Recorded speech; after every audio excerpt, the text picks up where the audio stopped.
Welcome into my next video on my series on essential skill number 1 for AP Chemistry, which is dimensional analysis and mole conversions.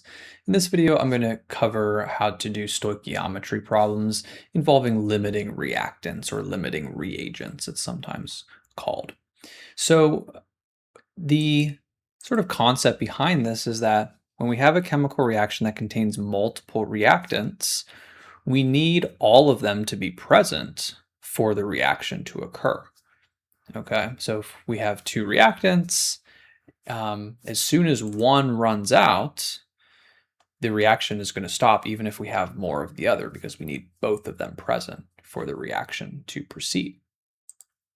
Okay, and so when they give you, in a problem like this, when you have a reaction with multiple reactants and they give you the starting amounts of both reactants, maybe they give you the grams of each, maybe they give you the moles of each, maybe they give you the grams of one, moles of the other, or, as we're covering in this unit, there's various different ways we can kind of get into moles. So they can give you different units to start with, but they give you some starting amount of both reactants.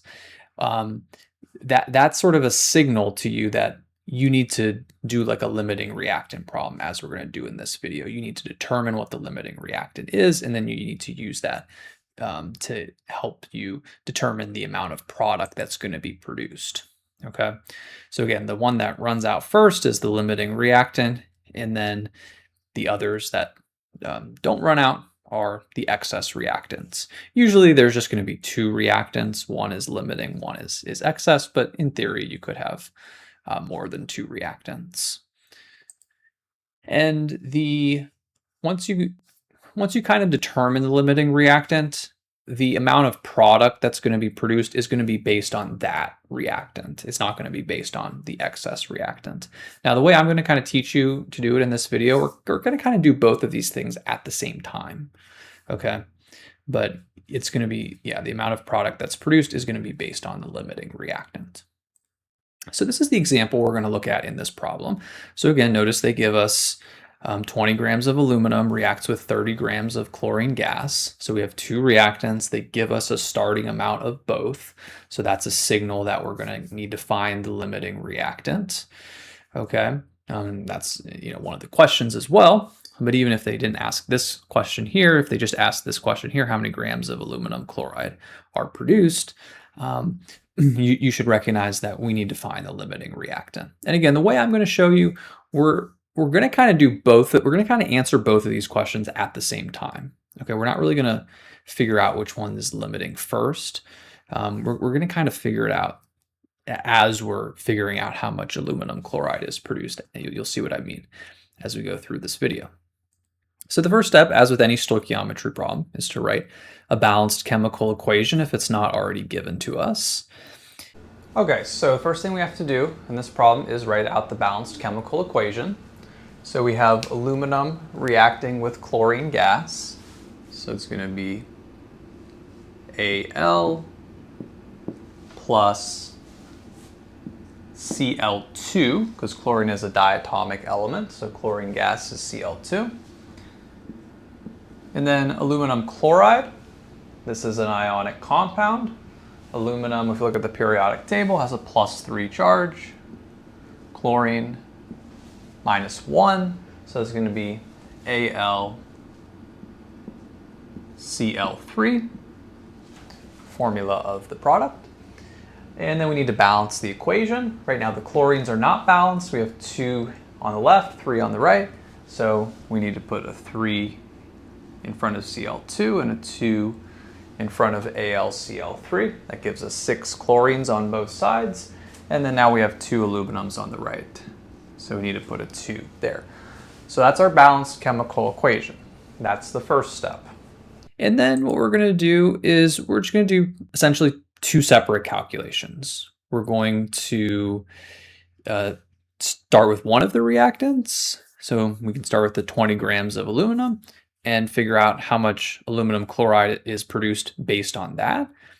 Now, since they give us the amount of both reactants, this is a limiting reactant problem, we need to do 2 calculations. We're going to start with, it doesn't really matter, but I'll pick the aluminum. So we're going to take the 20 0.0 grams of aluminum, and we're going to determine how much aluminum chloride is produced from this. So first thing we have to do, convert this to moles by dividing by the molar mass of aluminum, which is 26.98. Cancel out the grams. And then we want to figure out how much aluminum chloride is produced. So I'm going to go moles of aluminum to moles of aluminum chloride. And remember, when we do the mole to mole conversion, we use the coefficients from the balanced equation. That's why we had to balance the equation. So AlCl3 is a 2. Al is also a 2. Okay. Now, ultimately, I didn't write it on the board, but it's in the earlier part of the video, the slideshow part. We're trying to find the grams of AlCl3. So we could write the next step going moles to grams. But what I'm going to do is I'm just going to temporarily stop here at moles, because again, we have to do two calculations and compare. So it turns out the last step is going to be the same for both calculations. So we can kind of just do the comparison before we do that last step, and then we only have to do that last step once. You'll see what I mean. So, but again, you could do it the other way. It's just this way is going to be a tad bit quicker. Okay, so we're going to do 20 times 2 divided by 26.98 divided by 2. Okay, or you could just cancel the 2's. 20 divided by 26.98. And you get 0.741 moles AlCl3. So that's how many moles of the product are produced based on the aluminum, if all of the aluminum is used up. And then we're going to do the same thing with the other reactant, starting from the 30 grams of chlorine gas. And I'm sort of being a little vague here in terms of the amount of product that were produced, like what unit should that be in. It doesn't necessarily matter as long as you're kind of comparing, you're in the same, as long as you end up in the same unit for both, so that you're doing a direct comparison. Okay. Now, as I'm going to show in the sort of whiteboard portion of the video, I'm going to just stop at moles for each of them, and then later on convert to grams, because it doesn't want ultimately the grams. Okay, you could just do each calculation all the way to grams of aluminum chloride, but it turns out we're going to be able to save a step. We kind of just stop at moles of each, compare. Now we're going to repeat it with the other reactant. So 30.0 grams of Cl2, convert it to moles.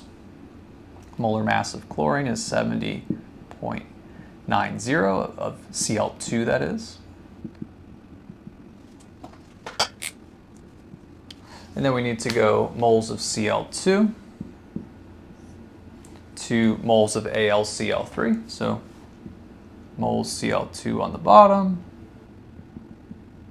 moles AlCl3 on the top. And again, we use the coefficients for the mole to mole step. So this is a 2, and then the coefficient for chlorine is a 3. And again, when we do the comparison, again, there's a few ways you can do it, but the big thing is it has to be in the same unit. Okay, so we could go all the way to grams, we could do it in moles, as long as we're doing the comparison in the same unit of the same product. Okay, so we're gonna do 30 times 2 divided by 70.9 divided by 3. And that's gonna give you 0.282 moles of AlCl3.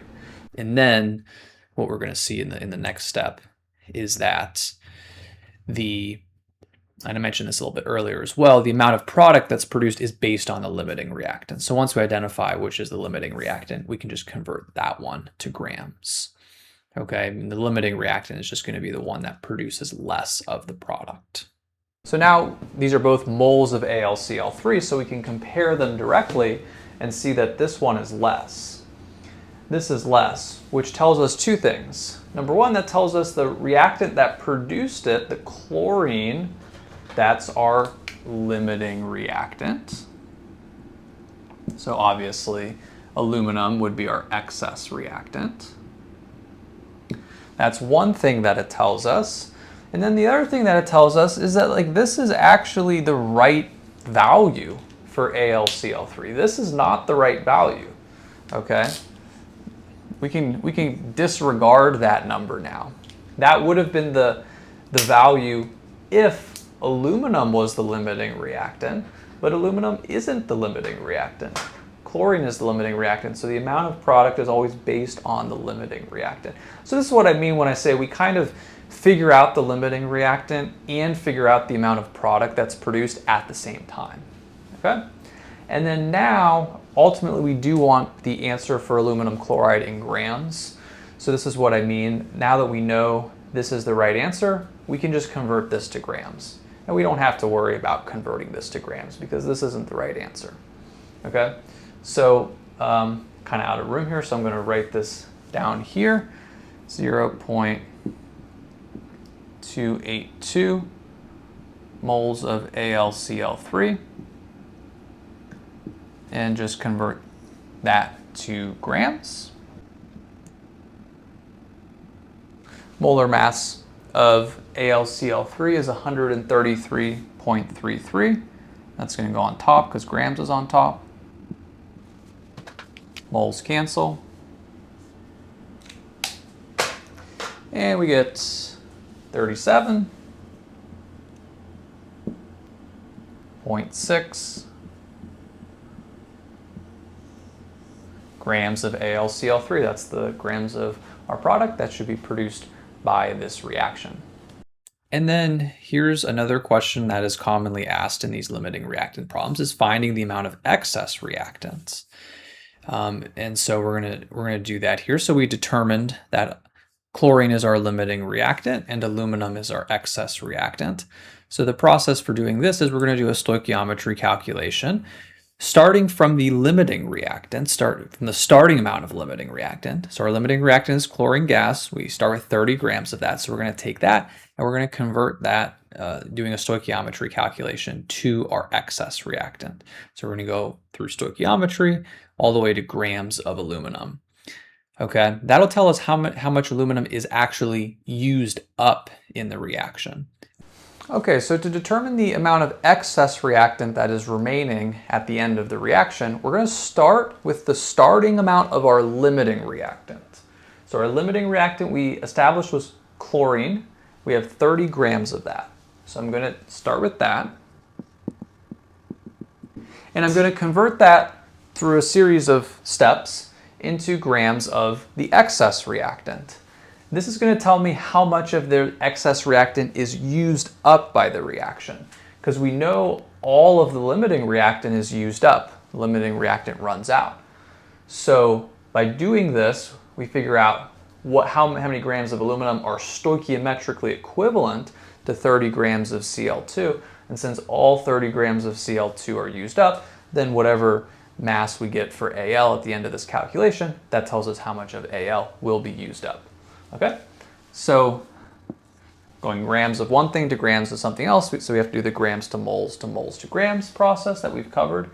So grams Cl2 on the bottom, moles on top, and as we mentioned, molar mass of chlorine gas Cl2 is 70.9. Grams canceled. And then moles of Cl2 to moles of Al. Mole to mole, we use the coefficients. Aluminum's a 2. Chlorine is a 3. And then moles to grams. Molar mass of aluminum is 26.98. That goes on top because grams is on top. And then for that, if you do all that, 30 times 2 times 26.98 divided by 70.9 divided by 3, you're going to get 7.2 7.61 grams of aluminum. So that, again, tells you the mass of aluminum that is used up by the reaction.